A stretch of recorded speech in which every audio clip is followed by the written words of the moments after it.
ನಾಟಿ ಗಿರಿರಾಜ ಸ್ವರ್ಣದಾರ ಮತ್ತೆ ಕಡಕ್ನಾಥ್ ತಳಿ ಕಾವೇರಿ ಸೊನಾಲಿ ಅಂತ ತಳಿಗಳನ್ನ ಸಾಕಿ ಮಾರ್ತಾ ಇದ್ವಿ.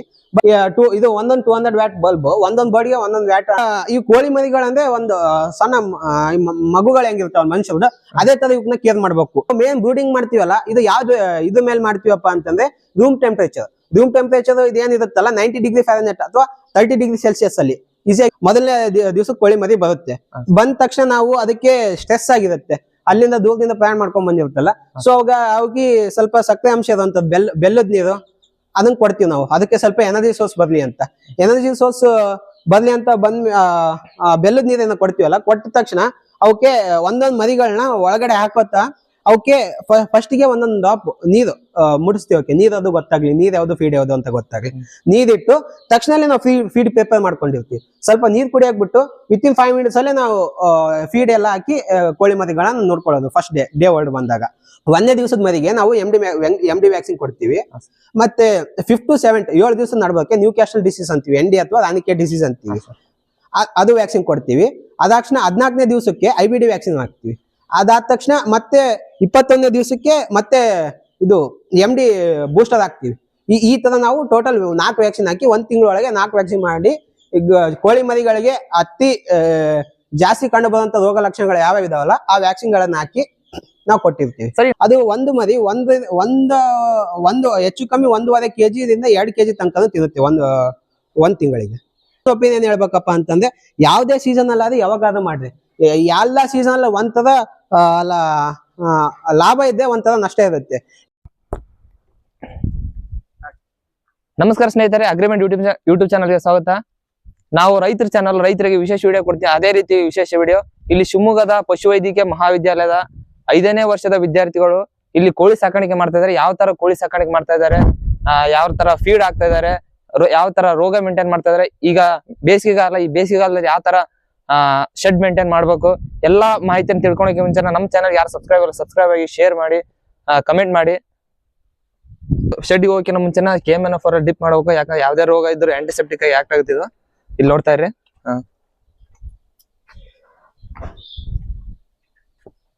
ನಮಸ್ಕಾರ ಸರ್. ನಮಸ್ಕಾರ ನೆಚ್ಚಿನ ರೈತ ಬಾಂಧವರಿಗೆ. ನನ್ನ ಹೆಸರು ಸುನಿಲ್ ಹಿರೇಮಠ ಅಂತ. ನಾನು ಕಲಬುರಗಿಯವನು. ನಾನು ಪಶುವೈದ್ಯಕೀಯ ಮಹಾವಿದ್ಯಾಲಯ ಶಿವಮೊಗ್ಗದಲ್ಲಿ ಇಂಟರ್ನ್ಶಿಪ್ ಅಂದ್ರೆ ಟ್ರೈನಿಂಗ್ ವಿದ್ಯಾರ್ಥಿ. ಈಗ ಆಲ್ರೆಡಿ ನಾನು ನನ್ನ 4 ವರ್ಷದ ಕೋರ್ಸ್ ಅಂದ್ರೆ ಪಶುವೈದ್ಯಕೀಯ ಕೋರ್ಸ್ ಅನ್ನು ಓದಿ ಮುಗಿಸ್ಕೊಂಡು ಇವಾಗ ನಮಗೆ ಇಂಟರ್ನ್ಶಿಪ್ ಟ್ರೈನಿಂಗ್ ಅಲ್ಲಿ ನಮಗೆ ಒಂದು ವರ್ಷದ ಇಂಟರ್ನ್ಶಿಪ್ ಟ್ರೈನಿಂಗ್ ಅಲ್ಲಿ 3 ತಿಂಗಳು ನಮಗೆ ಎಂಟರ್ಪ್ರಿನರ್ಶಿಪ್ ಅಂತ ಇರುತ್ತೆ. ಅಂದ್ರೆ ಕೋಳಿ ಮರಿಗಳನ್ನ ಸಾಕಿ 1 ತಿಂಗಳ ಮರಿಗಳನ್ನ ಮಾರೋದಿರುತ್ತೆ. ಸರ್, ಇಲ್ಲಿ ಕೋಳಿ ಸಾಕಾಣಿಕೆ ಮಾಡಿದಿರ, ಯಾವ ತರ ತಳಿಯನ್ನ ಸಾಕಾಣಿಕೆ ಮಾಡಿದಾರ, ಮತ್ತೆ ಎಷ್ಟ್ ದಿನ ಸಾಕಾಣಿಕೆ ಮಾಡ್ತೀರಾ? ನಾವು ಮೋಸ್ಟ್ ಆಫ್ ಟೈಮ್ ಎಲ್ಲ ನಾಟಿ ಗಿರಿರಾಜ ಸ್ವರ್ಣದಾರ ಮತ್ತೆ ಕಡಕ್ನಾಥ್ ತಳಿ ಕಾವೇರಿ ಸೊನಾಲಿ ಅಂತ ತಳಿಗಳನ್ನ ಸಾಕಿ ಮಾರ್ತಾ ಇದ್ವಿ. ಬಟ್ ಈ ಟೈಮ್ ನಾವು ಬರೀ ತರಿಸಿರೋದು, ಈ ತಿಂಗಳಲ್ಲಿ ನಾವು ಬರೀ ತರಿಸಿರೋದು ಅಪ್ಪಟ ನಾಟಿ ಕೋಳಿ ಮರಿಗಳು. ಸರ್, ಇದು ಎಷ್ಟ್ ತಿಂಗಳವರೆಗೆ ಸಾಕಾಣಿಕೆ ಮಾಡ್ತಾರೆ ನೀವು? ನಾವು ಇದನ್ನ 4 ವಾರ ಅಂದ್ರೆ 1 ತಿಂಗಳವರೆಗೆ ಸಾಕಿ ಆಮೇಲೆ ರೈತರಿಗೆ ನಾವು ಇದನ್ನ ಮಾರಾಟ ಮಾಡ್ತೀವಿ. ಸರ್, ಈಗ ಮೊದಲನೇ ದಿನದಿಂದ ಮತ್ತೆ 4ನೇ ವಾರದವರೆಗೂ ಯಾವ ರೀತಿ ಮೇಂಟೆನೆನ್ಸ್ ಮಾಡ್ತಾರೆ ಈ ಕೋಳಿಗಳನ್ನ? ಇದು ಮೊದಲನೇ ವಾರ ಅನ್ನೋದಕ್ಕಿಂತ ಮುಂಚೆ ಅಂದ್ರೆ ಕೋಳಿ ಮರಿಗಳು ಬರಕ್ಕಿಂತ ಮುಂಚೆನೆ ನಾವು ಶೆಡ್ ಪ್ರಿಪೇರ್ ಮಾಡ್ಕೋತೀವಿ. ಹೆಂಗಪ್ಪ ಅಂದ್ರೆ ನಾವು ಕೋಳಿ ಮರಿಗಳು ತಂದ್ವಿ, ಬಿಟ್ವಿ, ಸಾಕಿದ್ವಿ, ಆ ತರ ಇಲ್ಲ. ನಾವು ಯಾವ ತರ ಅಂದ್ರೆ ಮುಂಚೆ ಪ್ರಿಕಾಷನ್ಸ್ ಅಂದ್ರೆ ರೋಗ ತಡೆಗಟ್ಕೊಳ್ಳಕ್ಕೆ ಏನೇನ್ ಪ್ರಿಕಾಷನ್ಸ್ ಮಾಡ್ಕೋಬೇಕು ಪ್ರತಿಯೊಂದು ನಾವು ಶೆಡ್ ಅಲ್ಲಿ ತುಂಬಾ ಮುಂಚೆ ಎಲ್ಲ ಸಾಕಿರ್ತೀವಲ್ಲ. ಸೊ ಕೆಲವೊಂದು ಬ್ಯಾಕ್ಟೀರಿಯಾಸ್ ಇರುತ್ತೆ, ರೋಗಾಣುಗಳಿರುತ್ತೆ, ವೈರಸ್ಗಳಿರುತ್ತೆ. ಅದನ್ನ ತಡೆಗಟ್ಟೋದಕ್ಕೆ ನಾವು ಕೆಲವೊಂದು ಕ್ರಮಗಳ ಸ್ಟೆಪ್ಸ್ ಅನ್ನ ಮಾಡ್ತೀವಿ. ಯಾವ ತರ ಅಂದ್ರೆ ಫಸ್ಟಿಗೆ ಇದು ಡ್ರೈ ವಾಶ್ ಅಂತೀವಿ. ಅಂದ್ರೆ ಇಲ್ಲೇನು ಜೀಡಿಗಳಿರುತ್ತೆ ಅಥವಾ ಇವೇನು ಒಣ ಕಸ ಏನಿರ್ತಾವಲ್ಲ, ಫಸ್ಟ್ ಅದನ್ನ ತೆಕ್ಕೋತೀವಿ. ಅದು ತೆಕ್ಕೊಂಡು ಆಮೇಲೆ ಇದು ಪ್ರೆಷರ್ ವಾಶ್ ಅಂತ ಮಾಡ್ತೀವಿ. ಪ್ರೆಷರ್ ವಾಶ್ ಅಂದ್ರೆ ಈ ಪ್ರೆಷರ್ ಮಷಿನ್ ಬರುತ್ತಲ್ಲ ನೀರಿಂದು, ಆ ಪ್ರೆಷರ್ ಮಷಿನ್ ಇಂದ ಫುಲ್ ಪ್ರತಿಯೊಂದು ಪ್ರತಿಯೊಂದು ಮೂಲೆನೂ ಬಿಡದಂಗೆ ಪ್ರತಿಯೊಂದು ಮೇಲೆ ರೂಫ್, ನೆಲ, ಈ ಗೋಡೆ, ಪ್ರತಿಯೊಂದು ಈ ತಂತಿಗಳು ಇರ್ತಾವಲ್ಲ, ಈ ಸಂಧಿಯಲ್ಲೂ ಕೂಡ ಪ್ರತಿಯೊಂದು ಯಾವ್ದನ್ನು ಬಿಡಲ್ಲ, ಪ್ರತಿಯೊಂದನ್ನು ಪ್ರೆಷರ್ ವಾಶ್ ಮಾಡ್ಕೊಂಡು, ಪ್ರೆಷರ್ ವಾಶ್ ಆದ ತಕ್ಷಣ ನೆಕ್ಸ್ಟ್ ಡಿಟರ್ಜೆಂಟ್ ವಾಶ್ ಅಂದ್ರೆ ಬಟ್ಟೆ ತೊಳಿತೀವಲ್ಲ ಸೋಪು, ಆ ಸೋಪಿನ ಡಿಟರ್ಜೆಂಟ್ ಪೌಡರ್ ತಗೊಂಡು ಅದರಿಂದ ಮತ್ತೆ ಪ್ರೆಷರ್ ವಾಶ್ ಮಾಡಿ ಮತ್ತೆ ನಾರ್ಮಲ್ ನೀರಿಂದ ಮತ್ತೆ ವಾಶ್ ಮಾಡ್ತೀವಿ. ಅದು ಮಾಡಿದ ತಕ್ಷಣ ನೆಕ್ಸ್ಟ್ KMNF ವಾಶ್ ಮಾಡ್ತೀವಿ. ಅಂದ್ರೆ ಪೊಟ್ಯಾಷಿಯಂ ಪರ್ಮಾಂಗನೇಟ್ ಅಂತ ಬರುತ್ತೆ, ಅದು ಡಿಸ್ಇನ್ಫೆಕ್ಟೆಂಟ್. ಅದು ಹಾಕಿ ಅದು ಒಂದ್ಸಲ ಸ್ಪ್ರೇ ಮಾಡ್ತೀವಿ. ಅದು ಆದ್ಮೇಲೆ ಇದು ಮುಂಚೆ ಮಾಡ್ಕೋತೀವಿ. ಮತ್ತು ಕೋಳಿ ಮರಿಗಳು ಬರೋಕ್ಕಿಂತ ಮುಂಚೆನೆ ಇವು ಕೆನೋಪೀಸ್ ಅಂತ ಇರುತ್ತೆ. ಕೆನೋಪೀಸ್ ಮತ್ತೆ ಬ್ರೂಡರ್ ಗಾರ್ಡ್ ಅಂತ ಬ್ರೂಡರ್ ಗಾರ್ಡ್ ಅಲ್ಲಿ ಇದೆ ಆ ಕಡೆ.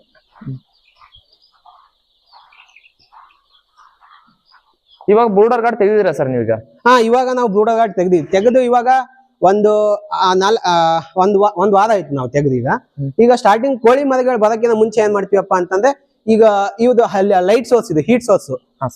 ಇದು ಯಾವ ಕೆನೋಪಿಲಿ ನಾವು ಲೈಟ್ ಬಲ್ಬ್ಸ್ ಇಟ್ಟಿರ್ತೀವಿ. ಇದು 200 ವ್ಯಾಟ್ ಬಲ್ಬ್, ಒಂದೊಂದು ಬರ್ಡ್ಗೆ 1 ವ್ಯಾಟ್ ಅಂತ ಲೈಟಿಂಗ್ ನ ಕೊಡ್ತೀವಿ ನಾವು. ಸೊ ಇದರಿಂದ ನಮ್ಗೆ ಹೆಂಗಂದ್ರೆ ಹೀಟ್ ಸೋರ್ಸ್ ಬರುತ್ತೆ, ಪ್ಲಸ್ ಕೋಳಿ ಮರಿಗಳಿಗೆ ಲೈಟ್ ಸೋರ್ಸ್ ಆಗುತ್ತೆ, 2 ಆಗುತ್ತೆ ಇದರಲ್ಲಿ.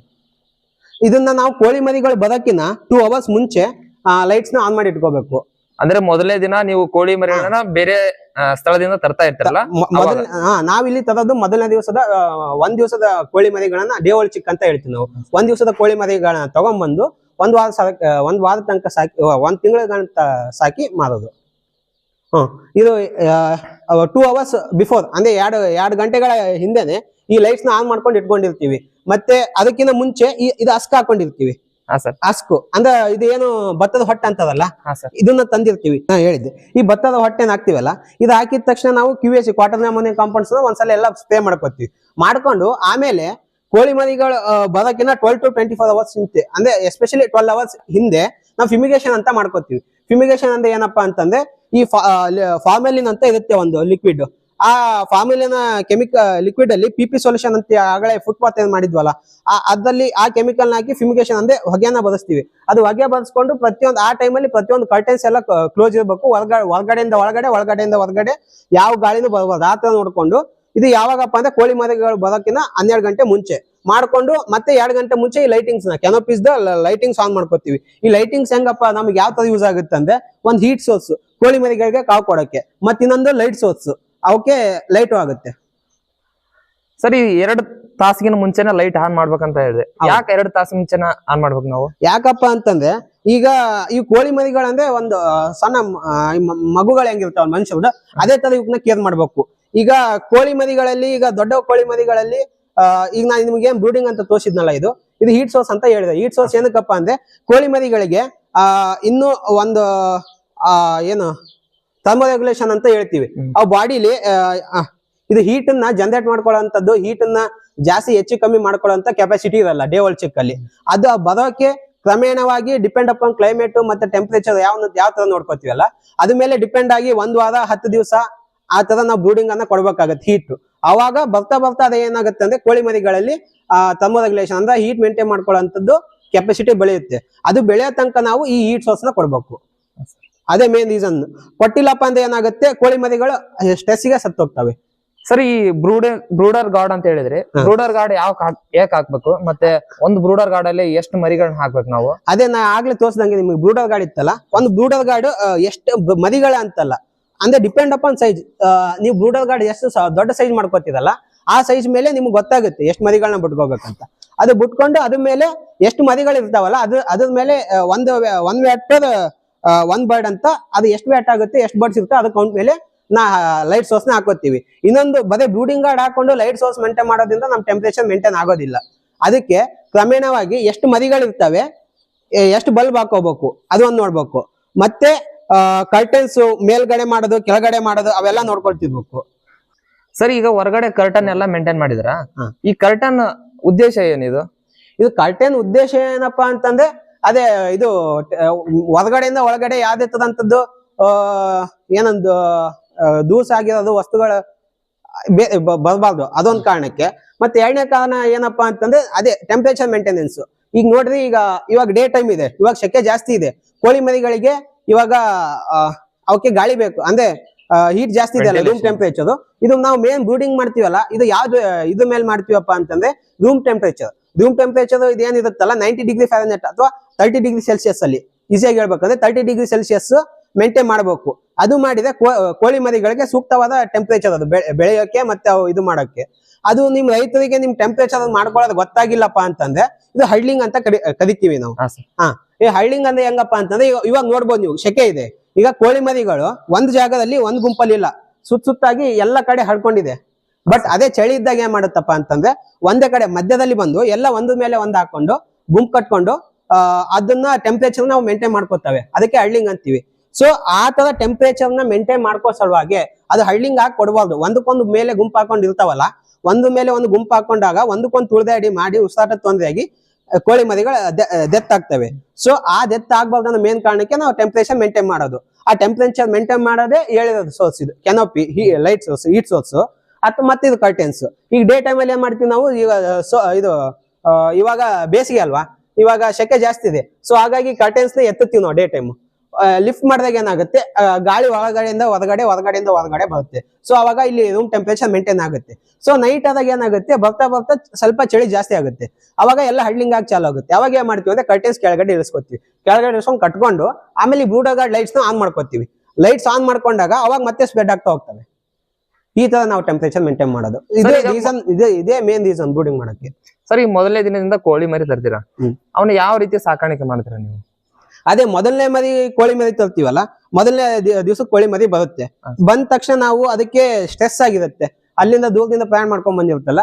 ಸೊ ಅವಾಗ ಅವ್ರಿಗೆ ಸ್ವಲ್ಪ ಸಕ್ಕರೆ ಅಂಶ ಇರುವಂತದ್ದು, ಬೆಲ್ಲದ ನೀರು ಅದನ್ನ ಕೊಡ್ತೀವಿ ನಾವು. ಅದಕ್ಕೆ ಸ್ವಲ್ಪ ಎನರ್ಜಿ ಸೋರ್ಸ್ ಬರ್ಲಿ ಅಂತ, ಎನರ್ಜಿ ಸೋರ್ಸ್ ಬರ್ಲಿ ಅಂತ ಬೆಲ್ಲದ ನೀರನ್ನ ಕೊಡ್ತೀವಲ್ಲ. ಕೊಟ್ಟ ತಕ್ಷಣ ಅವಕ್ಕೆ ಒಂದೊಂದ್ ಮರಿಗಳನ್ನ ಒಳಗಡೆ ಹಾಕೋತಾ ಅವಕ್ಕೆ ಫಸ್ಟ್ ಗೆ ಒಂದೊಂದು ಡ್ರಾಪ್ ನೀರು ಮುಡಿಸ್ತೀವಿ. ಅವಕ್ಕೆ ನೀರ್ ಅದು ಗೊತ್ತಾಗ್ಲಿ, ನೀರ್ ಯಾವ್ದು ಫೀಡ್ ಯಾವ್ದು ಅಂತ ಗೊತ್ತಾಗ್ಲಿ.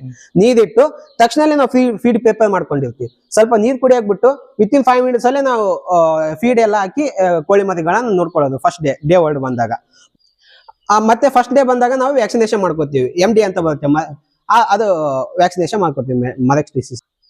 ಇವಾಗ ಮೊದಲನೇ ದಿನದಿಂದ ನಾವು 1 ತಿಂಗಳು ಮರಿ ಸಾಕ್ತಿವಲ್ಲ, ಮೊದಲನೇ ದಿನದಿಂದ 28 ದಿನಗಳವರೆಗೆ ಮರಿಗಳು ಯಾವ ತರ ಸಾಕ್ತಿವಿ ಅಂದ್ರೆ ಅದೇ ಹೇಳಿದ್ನಲ್ಲ. ಫಸ್ಟ್ ಡೇ ಬರ್ತಾ ನಾವು ಈ ಬ್ರೂಡರ್ ಗಾರ್ಡ್ಸ್ ನ ಹಾಕೋಬೇಕು, ಕೆನೋಪಿನ ಎಲ್ಲ ಹಾಕೋತೀವಿ.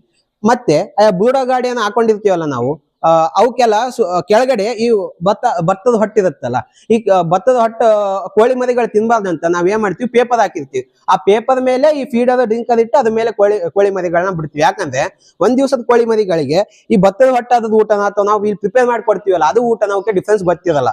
ಸೊ ಹಂಗಾಗಿ ಪೇಪರ್ ಹಾಕಿರ್ತೀವಿ ನಾವು. ಪೇಪರ್ ಹಾಕಿ ಅವಕ್ಕೆ ಒಂದು ಹೆಚ್ಚು ಕಮ್ಮಿ 1 ವಾರ ತನಕ ಆ ಪೇಪರ್ಸ್ ನ ಅದೇ ತರ ಅಂದ್ರೆ ಡೈಲಿ ರಿಪ್ಲೇಸ್ ಮಾಡ್ತಾ ಇರ್ತೀವಿ. ಹಸಿ ಆಗ್ತಿರ್ತಾವಲ್ಲ, ಪೇಪರ್ ತೆಗೆದು ಒಂದ್ರ ಮೇಲೆ ಒಂದು ಪೇಪರ್ಸ್ ಹಾಕ್ತಾ ಇರ್ತೀವಿ ನಾವು. ಅದು 1 ವಾರ ಆದ್ಮೇಲೆ ಆ ಪೇಪರ್ಸ್ ನ ತೆಗಿತೀವಿ ನಾವು. ಪೇಪರ್ಸ್ ನ ತೆಗೆದು ಬ್ರೂಡಿಂಗ್ ಗಾರ್ಡ್ ಇರ್ತೀವಿ.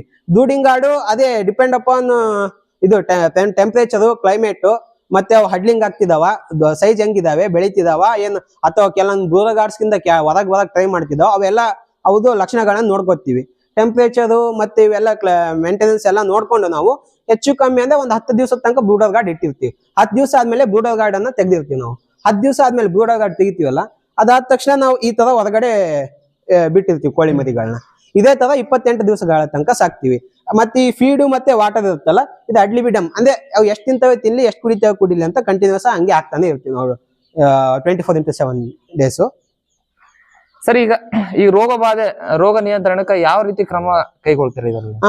ಇದು ಮೋಸ್ಟ್ ಇಂಪಾರ್ಟೆಂಟ್ ಥಿಂಗ್. ನಾ ಏನೀಗ ಹೇಳಿದ್ನಲ್ಲ, ಇವಾಗ ಇದೆಲ್ಲ ಈ ತರ ನಾನ್ ಇಷ್ಟ ತನಕ ತಿಳಿಸೋ ರೀತಿ ಪ್ರೆಷರ್ ವಾಶ್ ಮಾಡ್ಕೋಬೇಕು, ಡಿಸ್ಇನ್ಫೆಕ್ಟೆಂಟ್ ಮಾಡ್ಕೋಬೇಕು. ಇದೇ ಮೇನ್ ರೀಸನ್. ನಾವು ರೋಗ ಬಾಧೆ ಹೆಂಗ್ ತೆಡಿಬೇಕಂದ್ರೆ ಫಸ್ಟ್ ಮೇನ್ ನಾ ಈಗ ಬರ್ತಾ ನಿಮ್ಗೆ ತೋರಿಸಿದ್ದೆ, ಅಲ್ಲಿ ಏನೋ ಫುಡ್ ಡಿಪ್ ಮಾಡಿದೀವಿ. ಬರ್ತಾ ಎಂಟ್ರೆನ್ಸ್ ಕೊಡುವಾಗ ಫುಡ್ ಡಿಪ್ ಅಂತ ತೋರಿಸಿದ್ನಲ್ಲ.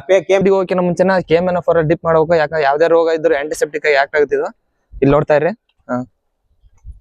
ಸೊಲ್ಯೂಷನ್ ಅದ್ರೊಳಗೆ ಹಾಕಿ ಒಳಗಡೆ ಬಂದ್ಮೇಲೆ ಯಾವ್ದೇ ಹೊರಗಡೆಯಿಂದ ಇನ್ಫೆಕ್ಷನ್ ಒಳಗಡೆ ಕಾಲ ಮುಟ್ಕ ಬರ್ಬಾರ್ದಂತ ಫಸ್ಟ್ ಅಲ್ಲಿ ತಡೆ ಕೊಟ್ಕೋತೀವಿ. ಅದಾದ ತಕ್ಷಣ ನಾವು ಒಳಗಡೆ ಬರ್ಬೇಕಾದ್ರೆ ಅತಿ ಸ್ವಚ್ಛ ರೀತಿಯಲ್ಲಿ ಬರ್ತಿರ್ತೀವಿ ಒಂದು. ಮತ್ ಮೂರನೇದು ಏನಪ್ಪಾ ಅಂತಂದ್ರೆ, ಬ್ರೂಡಿಂಗ್ ಮಾಡೋ ಟೈಮಲ್ಲಿ ಚಿಕ್ಕ ಮರಿಗಳು ಇರೋ ಟೈಮಲ್ಲಿ ಔಟ್ ಸೈಡರ್ಸ್ ನ ಮತ್ತೆ ಯಾರನ್ನ ನಾವು ಬಯೋಸೆಕ್ಯೂರಿಟಿ ಮೇಂಟೈನ್ ಮಾಡ್ತೀವಿ. ಸೊ ಹೊರಗಡೆ ಇರೋದನ್ನ ಒಳಗಡೆ ಯಾರನ್ನ ಬಿಟ್ಕೊಳ್ಳಲ್ಲ. ಅದು ಅದೊಂದು ಆದ ತಕ್ಷಣ ಮತ್ತು ಮೇನ್ ಅಂದ್ರೆ ವ್ಯಾಕ್ಸಿನ್ ಕೊಡ್ತೀವಿ. ಯಾವ ತರ ವ್ಯಾಕ್ಸಿನ್ ಕೊಡ್ತೀರಾ ಸರ್ ನೀವೆಲ್ಲ? 1ನೇ ದಿವಸದ ಮರಿಗೆ ನಾವು MD ವ್ಯಾಕ್ಸಿನ್ ಕೊಡ್ತೀವಿ. ಮತ್ತೆ 5 to 7 ದಿವಸ ನಡ್ಬೇಕು ನ್ಯೂ ಕ್ಯಾಸ್ಟಲ್ ಡಿಸೀಸ್ ಅಂತೀವಿ, ND ಅಥವಾ ರಾನಿಕೇಟ್ ಡಿಸೀಸ್ ಅಂತೀವಿ, ಅದು ವ್ಯಾಕ್ಸಿನ್ ಕೊಡ್ತೀವಿ. ಅದಾಕ್ಷಣ 14ನೇ ದಿವಸಕ್ಕೆ IBD ವ್ಯಾಕ್ಸಿನ್ ಹಾಕ್ತಿವಿ. ಅದಾದ ತಕ್ಷಣ ಮತ್ತೆ 21ನೇ ದಿವಸಕ್ಕೆ ಮತ್ತೆ ಇದು MD ಬೂಸ್ಟರ್ ಹಾಕ್ತಿವಿ. ಈ ತರ ನಾವು ಟೋಟಲ್ 4 ವ್ಯಾಕ್ಸಿನ್ ಹಾಕಿ 1 ತಿಂಗಳೊಳಗೆ 4 ವ್ಯಾಕ್ಸಿನ್ ಮಾಡಿ ಈಗ ಕೋಳಿ ಮರಿಗಳಿಗೆ ಅತಿ ಜಾಸ್ತಿ ಕಂಡು ಬರುವಂತ ರೋಗ ಲಕ್ಷಣಗಳು ಯಾವ್ಯಾವ ಇದಾವಲ್ಲ ಆ ವ್ಯಾಕ್ಸಿನ್ ಗಳನ್ನ ಹಾಕಿ ನಾವು ಕೊಟ್ಟಿರ್ತೀವಿ. ಸರಿ, ನಾಟಿ ಮರಿ ಕೋಳಿ ಮರಿಗೂ ಇದು ವ್ಯಾಕ್ಸಿನ್ ಹಾಕ್ತೀರಾ ನೀವು? ಪ್ರತಿಯೊಂದಕ್ಕೂ ವ್ಯಾಕ್ಸಿನ್ ಹಾಕ್ತಿವಿ. ನಾಟಿ ಮರಿ ಆಗ್ಲಿ ಫಾರಂ ಕೋಳಿ ಆಗ್ಲಿ ಯಾವ್ದಕ್ಕಾದ್ರೂ ರೋಗ ಬಂದೇ ಬರುತ್ತೆ, ನಾಟಿಗೆ ಬರಲ್ಲ ಅಂತ ಏನಿಲ್ಲ. ಸೊ ಹಾಗಾಗಿ ನಾಟಿ ಮರಿಗಳು ರೋಗ ನಿರೋಧಕ ಶಕ್ತಿ, ಇಮ್ಯುನಿಟಿ ಜಾಸ್ತಿ ಇರುತ್ತೆ. ಆದ್ರೆ ಇತ್ತೀಚಿನ ದಿನಗಳಲ್ಲಿ ತುಂಬಾ ಕಾಣ್ತಾ ಇದಾವೆ. ಸೊ ಹಾಗಾಗಿ ಪ್ರತಿಯೊಂದಕ್ಕೂ ನಾವು ವ್ಯಾಕ್ಸಿನ್ ಮಾಡೇ ಕೊಡೋದು ನಾವು. ಸರಿ, ಕೋಳಿ ಮರಿಗಳಿಗೆ 1ನೇ ದಿನದಿಂದ ಒಂದು 4 ವಾರದವರೆಗೂ ಯಾವ ತರ ಫೀಡ್ ಮೇಂಟೈನ್ ಮಾಡ್ತಾರೆ?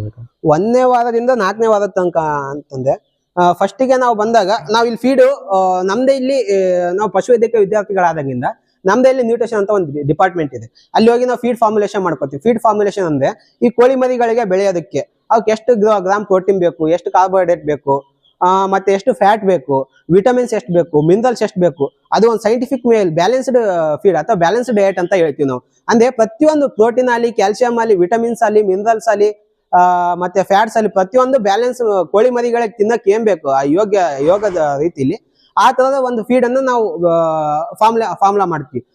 ಫೀಡ್ ಫಾರ್ಮುಲೇಷನ್ ಮಾಡ್ಕೊಂಡು ಅದೇ ತರ ಈಗ ನಾವು ಎಕ್ಸಾಂಪಲ್ ಇದು ಸೋಯಾಬೀನ್ ಯೂಸ್ ಮಾಡ್ತೀವಿ ಪ್ರೋಟೀನ್ಗೆ, ಮತ್ತೆ ಇದು ಮೆಕ್ಕೆಜೋಳ ಯೂಸ್ ಮಾಡ್ತೀವಿ, DRB ಯೂಸ್ ಮಾಡ್ತೀವಿ, ಮಿನರಲ್ ಮಿಕ್ಸರ್ ಯೂಸ್ ಮಾಡ್ತೀವಿ, ವಿಟಮಿನ್ಸ್ ಯೂಸ್ ಮಾಡ್ತೀವಿ, ಅಮಿನೋ ಆಸಿಡ್ಸ್ ಯೂಸ್ ಮಾಡ್ತೀವಿ. Depend upon size. ಫಸ್ಟಿಗೆ ಪ್ರೀ ಸ್ಟಾರ್ಟರ್ಸ್ ಅಂತ ಹೇಳ್ತೀವಿ, ಫುಲ್ ಚಿಕ್ಕ ಸೈಜ್ ಇರುತ್ತೆ.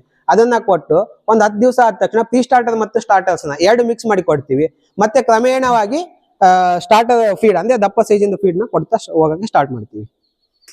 ಸರಿ, 1ನೇ ದಿನದಿಂದ ಒಂದು 40 ದಿನ ಸಾಕ್ತೀರಿ ನೀವು. ಎಷ್ಟು ಫೀಡ್ ತಿಂತಾವ ಸರ್ ಒಂದು ಮರಿ? ಈಗ ನಾಟಿ ಕೋಳಿ ಮರಿಗಳು ಏನಿದಾವಲ್ಲ ಇವು ಆನ್ ಅನ್ ಎವರೇಜ್ 800 ಗ್ರಾಮ್ ಇಂದ 1 kg ತನಕ ಒಂದ್ ತಿಂಗಳ ಮರಿ ಒಂದ್ ಮರಿ 1 ತಿಂಗಳಿಗೆ ತಿನ್ನುತ್ತೆ.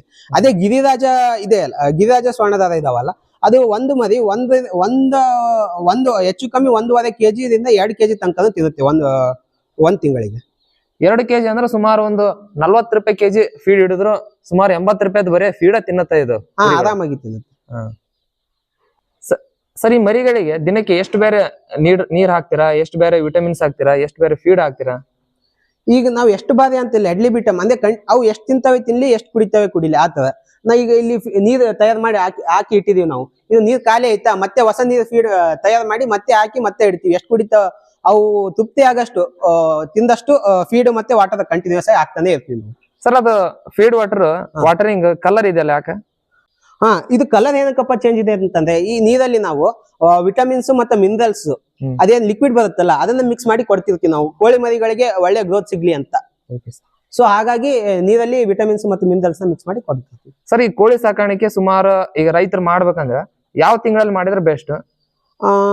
ಬೆಸ್ಟ್ ಅಪ್ಪ ಅಂತಂದ್ರೆ ಒಂದ್ ಹೇಳ್ಬೇಕಪ್ಪ ಅಂದ್ರೆ ನನ್ನ ಒಪಿನಿಯನ್ ಹೇಳ್ಬೇಕಪ್ಪ ಅಂತಂದ್ರೆ ಯಾವ್ದೇ ಸೀಸನ್ ಅಲ್ಲಾದ್ರೆ ಯಾವಾಗಾದ್ರೂ ಮಾಡ್ರಿ. ಎಲ್ಲಾ ಸೀಸನ್ ಅಲ್ಲ ಒಂಥರ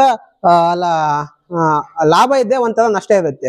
ಯಾವತ್ತಪ್ಪ ಅಂದ್ರೆ ಇವಾಗ ಇರೋದಲ್ಲಿ ಚೆನ್ನಾಗಿರೋ ಸೀಸನ್ ಅಂದ್ರೆ ಚಳಿಗಾಲದಲ್ಲಿ ಹೆಂಗಾಗುತ್ತೆ ಅಂದ್ರೆ ಸ್ವಲ್ಪ ಅಪಟೈಟ್ ಅಂತ ಅಂದ್ರೆ ನಾವು ಕೋಳಿಗಳು ತಿನ್ನುವಂತದ್ದು ಫೀಡ್ ಜಾಸ್ತಿ ಊಟ ಮಾಡುತ್ತೆ. ಸೊ ಜಾಸ್ತಿ ನೀರು ಕುಡಿಯುತ್ತೆ. ಸೊ ಅವಾಗ ಚಳಿಗಾಲದಲ್ಲಿ ಸ್ವಲ್ಪ ಬಾಡಿ ವೇಟ್ ತೂಕ ಏನಿರುತ್ತಲ್ಲ ಜಾಸ್ತಿ ಬರುತ್ತೆ. ಬಟ್ ಚಳಿಗಾಲದಲ್ಲಿ ಏನಪ್ಪಾ ಒಂದು ಪ್ರಾಬ್ಲಮ್ ಅಂದ್ರೆ ಹೀಟ್ ಸೋರ್ಸ್, ಚಳಿ ಇರುತ್ತೆ. ಸೊ ಆ ಚಳಿ ಸಲುವಾಗಿ ಇದೇ ಕ್ಯಾನೋಪೀಸ್ ನ ಹೈಟ್ ನ ಹೆಚ್ಚಿಗೆ ಹಾಕೋಬೇಕು, ಇದು ಹಾಕೋಬೇಕು. ನೀವು ಇದನ್ನು ಹಾಕೊಳ್ಳಕ್ಕೆ ನಿಮ್ ಕೈಲಿ ಇದಾಗಿಲ್ಲ ಅಂದ್ರೆ ಚಾರ್ಕೋಲ್ ಇರುತ್ತಲ್ಲ ಅಂದ್ರೆ ಕಲ್ಲಿದ್ಲು ಅದನ್ನ ಸುಟ್ಟು ಅದರಿಂದ ಹೀಟ್ ಪ್ರೊಡ್ಯೂಸ್ ಮಾಡಬಹುದು ಚಳಿಗಾಲದಲ್ಲಿ. ನೆಕ್ಸ್ಟ್ ಬಂದು ಸಮರ್ ಸೀಸನ್, ಇವಾಗ ನಾವು ಮಾಡ್ತಿರೋದು ಈ ಸೀಸನ್ ಅಲ್ಲಿ ಫೀಡ್ ಇಂಟೆಕ್ ಕಮ್ಮಿ ಇರುತ್ತೆ, ಅಂದ್ರೆ ತಿನ್ನೋ ರೇಟ್ ಕಮ್ಮಿ ಇರುತ್ತೆ. ಮತ್ತೆ ಇವಾಗ ಸಮರಲ್ಲಿ ನಾವು ಹೀಟ್ ಸ್ಟ್ರೆಸ್ ಅಂತ ಹೇಳ್ತೀವಿ, ಸಮರ್ ಸ್ಟ್ರೆಸ್ ಅಂದ್ರೆ ಈ ಕೋಳಿ ಮರಿಗಳಲ್ಲಿ ಹೀಟ್ ಜಾಸ್ತಿ, ಟೆಂಪರೇಚರ್ ಜಾಸ್ತಿ ಆದ್ರಿಂದ ಗ್ರೋತ್ ಸ್ವಲ್ಪ ಕಮ್ಮಿ ಆಗ್ತಾ ಹೋಗುತ್ತೆ. ಹಾಗಾಗಿ ಮತ್ತೆ ಇದರಿಂದ ಇದು ಟೆಂಪರೇಚರ್ ಕರೆಕ್ಟ್ ಆಗಿ ಮೇಂಟೈನ್ ಮಾಡ್ಲಿಲ್ಲಪ್ಪ ಅಂತಂದ್ರೆ ಜಾಸ್ತಿ ಸಾವು ಬರುತ್ತೆ. ಸೊ ಹಂಗಾಗಿ ಸಮ್ಮರ್ ಸೀಸನ್ ಈ ತರ ನೆಗೆಟಿವ್. ನೆಕ್ಸ್ಟ್ ಮಳೆಗಾಲದಲ್ಲಿ ಯಾವ ತರ ಆಗುತ್ತಪ್ಪ ಅಂತಂದ್ರೆ ಇದು ಮಳೆ ಎಲ್ಲ ಬರುತ್ತೆ, ಮಾಯಿಶ್ಚರ್ ಇರುತ್ತೆ, ಹ್ಯೂಮಿಡಿಟಿ ಜಾಸ್ತಿ ಇರುತ್ತೆ. ಅವಾಗ ಸ್ವಲ್ಪ ರೆಸ್ಪಿರೇಟರಿ ಡಿಸೀಸ್ ಅವೆಲ್ಲ ಪ್ರಾಬ್ಲಮ್ ಸ್ವಲ್ಪ ಜಾಸ್ತಿ ಆಗಿ ಮಳೆಗಾಲದಲ್ಲಿ ಈ ಮಾರ್ಟಾಲಿಟಿ ಅಂತ ಹೇಳ್ತೀವಿ ನಾವು, ಸಾವುಗಳನ್ನ ಅದನ್ನ ಜಾಸ್ತಿ ಕಾಣಬಹುದು ಮಳೆಗಾಲದಲ್ಲಿ. ಸರಿ, ಈಗ ನಾಟಿ, ಗಿರಿರಾಜ, ಸವರ್ಣದಾರ, ಅಸೀಲ್ ಎಲ್ಲ ಹೇಳಿದ್ರೆ ಇದರಲ್ಲಿ ಯಾವ ಕೋಳಿ ಮರಿ ಬೆಸ್ಟ್ ಆಗುತ್ತೆ ಸರ್ ಸಾಕಾಣಿಕೆ ಮಾಡ್ಲಿಕ್ಕೆ? ಎಲ್ಲಾ ತರ ಕೋಳಿ ಮರಿಗಳು ಬೆಸ್ಟ್. ನೀವು ಒಂದ್ ವೇಳೆ ಈಗ ಕೆಲವೊಬ್ರು ರೈತರು ಕೇಳ್ತಾರೆ ಫೈಟರ್ ಆಡಕ್ ಬೇಕು ಅಂತಂತಾರೆ. ಫೈಟರ್ ಕೋಳಿ ಅಂದ್ರೆ ಅಸೀಲ್ ಕೋಳಿ. ಹಸಿರು ಕೋಳಿ ಮರಿಗಳು. ಸೊ ಅದು ಬೆಸ್ಟ್. ನಿಮ್ಗೆ ಒಳ್ಳೆ ಚೆನ್ನಾಗಿರೋ ಮಾಂಸ ಬೇಕು ಮತ್ತೆ ಒಳ್ಳೆ ನ್ಯೂಟ್ರಿಷನ್ ಇರೋ ಮೊಟ್ಟೆ ಬೇಕಪ್ಪ ಅಂತಂದ್ರೆ ಈ ನಾಟಿ ಕೋಳಿಗಳು ಬೆಸ್ಟ್. ಸರ್ ಇದರಲ್ಲಿ ನೀವು ಸುಮಾರು ಒಂದು 2,000-3,000 ಕೋಳಿ ಮರಿ ಸಾಕಾಣಿಕೆ ಮಾಡಿದಿರ. ಇದರಲ್ಲಿ ಎಷ್ಟು ಒಂದು 4 ವಾರದಲ್ಲಿ ಎಷ್ಟು ಸತ್ತು ಹೋಗ್ತಾವ, ಎಷ್ಟು ಸತ್ರೆ ನಮ್ಗೆ ಲಾಸ್ ಆಗಲ್ಲ ಅಂತ? ಈಗ ಇದನ್ನ ಮಾರ್ಟಾಲಿಟಿ ಅಂದ್ರೆ ಸಾವು ಅಂದ್ರೆ ಮಾರ್ಟಾಲಿಟಿ ಅಂತ ಹೇಳ್ತೀವಿ ನಾವು. ಈ ಮಾರ್ಟಾಲಿಟಿ ಅಂತಂದ್ರೆ ಹೆಂಗಪ್ಪ ಅಂದ್ರೆ 2%, ಅಂದ್ರೆ 100ರಲ್ಲಿ 2 ಕೋಳಿ ಮರಿಗಳನ್ನ ಅಷ್ಟೇ ಮ್ಯಾಕ್ಸಿಮಮ್ ನಮ್ಗೆ ಅಂದ್ರೆ 1000ದಲ್ಲಿ 20 ಕೋಳಿ ಮರಿ ಸತ್ತರೆ ನಮ್ಗೆ ಲಾಸ್ ಇಲ್ಲ. ಅದು 2% ಮಿನಿಮಮ್ ಮಾರ್ಟಾಲಿಟಿ ಇರುತ್ತೆ. 2% ಕಿಂತ ಹೆಚ್ಚಿಗೆ ಮಾಡ್ಕೋಬಹುದು. ನಾವೀಗ ಈಗೇನು ಇದು ಫಾರ್ಮ್ ಮಾಡ್ತಿದೀವಲ್ಲ, ನಾವ್ ಏನ್ ಮಾಡಿದ 2% ಅಂದ್ರೆ 1000ದಲ್ಲಿ 20 ಕೋಳಿ ಮರಿಗಳಕ್ಕಿಂತ ಹೆಚ್ಚಿಗೆ ಸಾಯ್ಬಾರ್ದು. ಆ ತರ ನಾವು ನೋಡ್ಕೊಳ್ತಾ ಇದೀವಿ. ಈಗ ನಮಗೆ ಏನಂದ್ರೆ 1000ದಲ್ಲಿ ಬರೀ ಒಂದ್ 5 ಮರಿ ಸತ್ತಿದಾವೆ. ಮತ್ತೆ ಈಗ 2000 ಕೋಳಿ ಮರಿ ಇದಾವಂದ್ರೆ ಇವಾಗ 10 ಕೋಳಿ ಮರಿಗಳು ಸತ್ತಿದಾವೆ ಇಷ್ಟೇ. ಸೊ ಈ ತರ ಅಂದ್ರೆ ನಮ್ದು ಎಷ್ಟು 1% ಐತಿ. ಈಗ ವಿತಿನ್ 2% ಮಾರ್ಟಾಲಿಟಿನ ನಾವು ಮೇಂಟೈನ್ ಮಾಡ್ಕೋಬೇಕು. ಅದು ಯಾವ ತರ ಅಂದ್ರೆ ಅದೇ ನಾ ಇಷ್ಟ ತನಕ ಹೇಳಿದ್ನಲ್ಲ, ರೋಗ ವ್ಯಾಕ್ಸಿನೇಷನ್ ಮಾಡೋದು ಮತ್ತೆ ಇದು ಶೆಡ್ ಕ್ಲೀನಿಂಗ್ ಮಾಡ್ಕೊಳ್ಳೋದು, ಈ ತರ ಮಾಡ್ಕೊಂಡು ವೆಂಟಿಲೇಷನ್ ಇದೆಲ್ಲ ಚೆನ್ನಾಗಿ ನೋಡ್ಕೊಂಡ್ರೆ ಇದು ಮಾರ್ಟಾಲಿಟಿ ಕಮ್ಮಿ ಬರುತ್ತೆ. ನೋಡಿ ಸ್ನೇಹಿತರೆ, ಪಶುವೈದ್ಯಕೀಯ ವಿದ್ಯಾರ್ಥಿಗಳು ನಾಟಿ, ಗಿರಿರಾಜ ಅವು ಇನ್ನು ಅನೇಕ ಕೋಳಿ ಮರಿಗಳನ್ನ ಸಾಕಾಣಿಕೆ ಮಾಡಿ ರೈತರಿಗೆ ಕಡಿಮೆ ದರದಲ್ಲಿ ಮಾರಾಟ ಮಾಡ್ತಾ ಇದ್ದಾರೆ. ಈ ಕೋಳಿ ಮರಿಗಳು ನಿಮ್ಗೆ ಏನೋ ಬೇಕಾದ್ರೆ ಕೆಳ ಕಾಣುವ ನಂಬರ್ಗೆ ಕರೆ ಮಾಡಿ. ಹಾಗೆ ಈ ವಿಡಿಯೋ ನಿಮಗೆ ಇಷ್ಟ ಆದರೆ ಲೈಕ್ ಮಾಡಿ, ಕಮೆಂಟ್ ಮಾಡಿ, ಶೇರ್ ಮಾಡಿ. ನಮ್ಮ ಚಾನಲ್ಗೆ ಸಪೋರ್ಟ್ ಮಾಡ್ತಾ ಇರಿ. ಧನ್ಯವಾದಗಳು.